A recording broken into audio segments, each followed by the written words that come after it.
साथियों, आज 30 लाख से अधिक देश के पूर्व सैनिकों, देश के रणबांकुरों, देश की सीमाओं की सुरक्षा करने वालों, देश की तीनों सेनाओं में सेवा करने वाले हमारे सैनिकों के लिए आज एक पहाड़ उन पर टूटा है। एक त्रासदी का पहाड़ उनके सर पर आज टूट पड़ा है,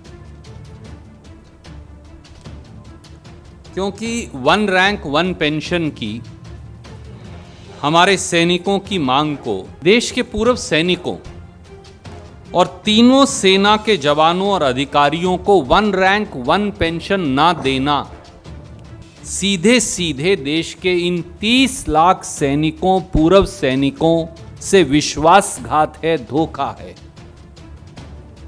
भाजपा और मोदी सरकार सैनिकों की वीरता और बलिदानी के नाम पर वोट तो बटोरती है, पर उन्हें 1 रैंक 1 पेंशन दिए जाने का विरोध करती है।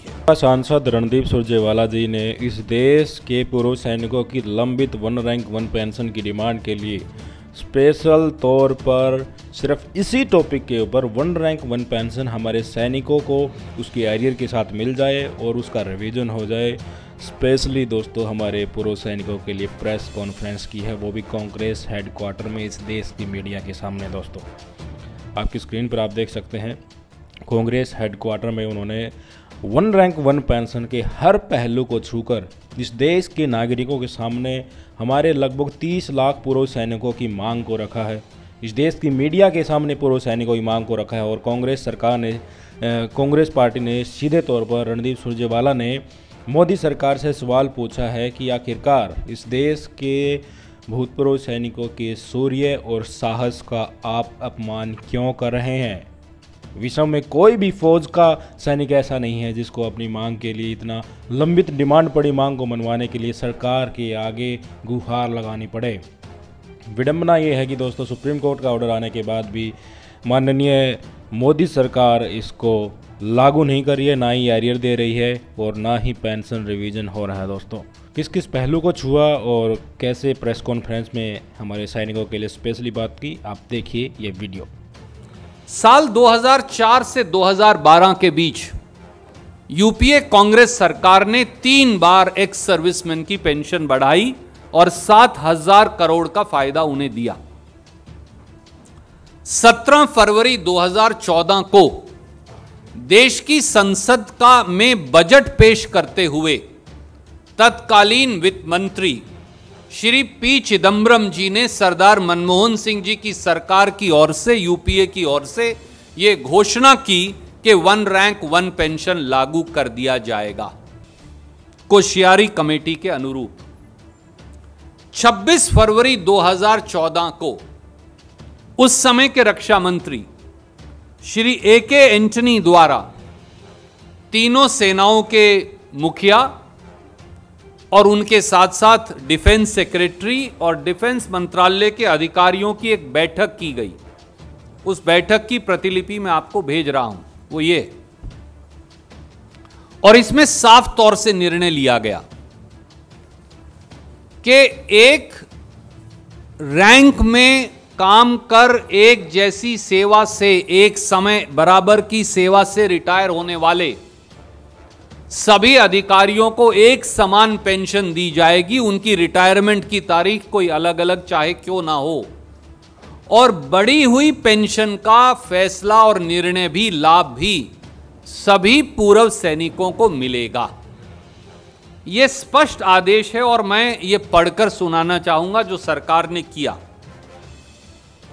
The Honorable Raksha, a meeting had been convened by Honorable Raksha Mantri, the Honorable Raksha Rajya Mantri, Defense Secretary, Secretary Ex-Servicemen Welfare, the 3 Vice Chiefs and other service officers from Service Headquarters, FADA, CGDA and the concerned Joint Secretaries are present.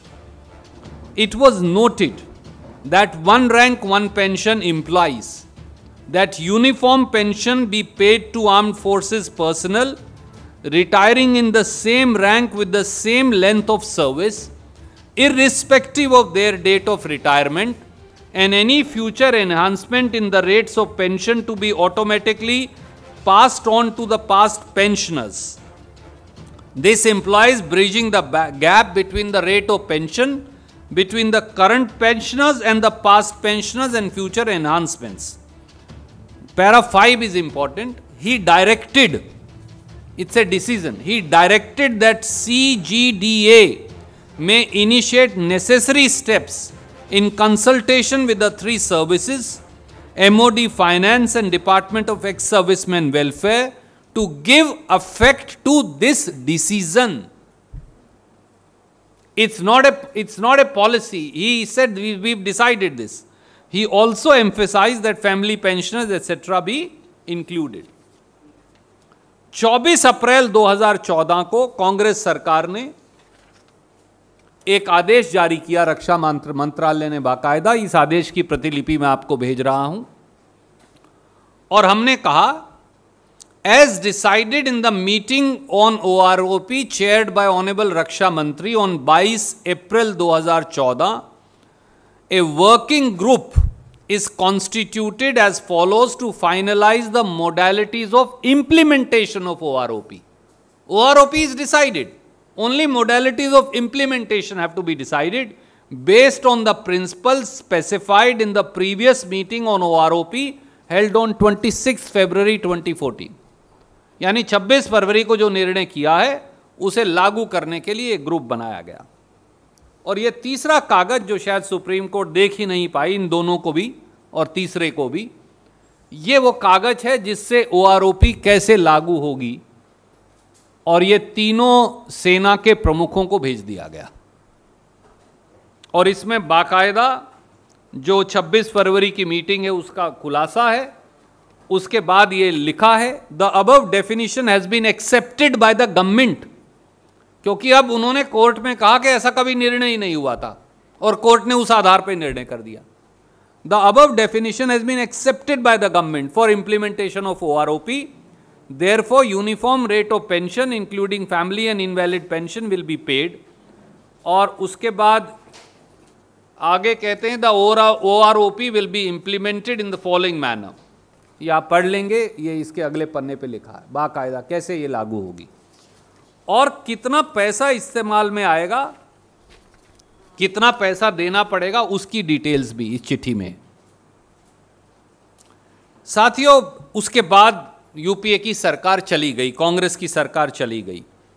23 अक्टूबर 2014 को दिवाली वाले दिन Siachen glacier पर और 10 जुलाई 2014 को तत्कालीन वित्त मंत्री अरुण जेटली साहब ने अपनी बजट स्पीच में कहा कि हाँ, हम OROP लागू करेंगे। पर 7 नवंबर 2015 को एक नया आदेश मोदी जी ले आए और उसमें उन्होंने 1 रैंक 1 पेंशन को 1 रैंक 5 पेंशन बना दिया, OROP को खत्म कर दिया। और दूसरा ये कह दिया कि प्री मैच्योर रिटायरी जो हैं उनको OROP नहीं मिलेगा। ज्ञात रहे कि 46% सैनिक प्री मैच्योर रिटायर हो जाते हैं।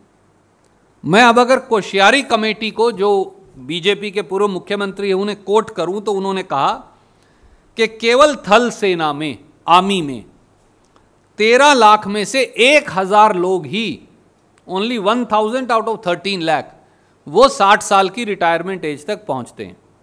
अधिकतर जवान जूनियर कमीशन्ड ऑफिसर यानी 80% 40 साल की आयु तक रिटायर हो जाते हैं और घर चले जाते हैं। 10% 46 साल तक हो जाते हैं, तो बाकियों के लिए रह गया। हमारी जो इंडियन एक्स सर्विस मूवमेंट है, उन्होंने याचिका दायर की, इन्होंने विरोध किया और कहा कि यह आर्थिक और नीतिगत निर्णय है, ये नहीं दिया जा सकता।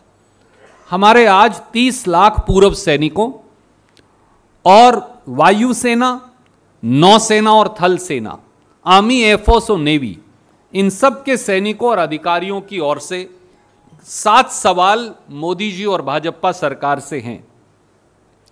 क्या 30 लाख पूर्व सैनिकों को 1 रैंक 1 पेंशन से जानबूझकर वंचित करना देश की सेनाओं से विश्वासघात नहीं? नंबर 2, क्या कारण है कि मोदी सरकार ने सुप्रीम कोर्ट में ओआरओपी का विरोध किया? नंबर 3, क्या कारण है कि मोदी सरकार ओआरओपी पर कांग्रेस यूपीए सरकार के 26 फरवरी 2014 और 24 अप्रैल 2014 के आदेश को लागू करने से सुप्रीम कोर्ट के समक्ष इनकार कर रही है? नंबर 4, क्या कारण है कि मोदी सरकार ने तत्कालीन वित्त मंत्री पी चिदम्बरम जी के कोश्यारी कमेटी के अनुरूप ओआरओपी लागू करने की 17 फरवरी 2014 के संसद के पटल पर किए गए वादे को यह कहकर सुप्रीम कोर्ट में ठुकरा दिया कि यह सरकार का निर्णय ही नहीं है?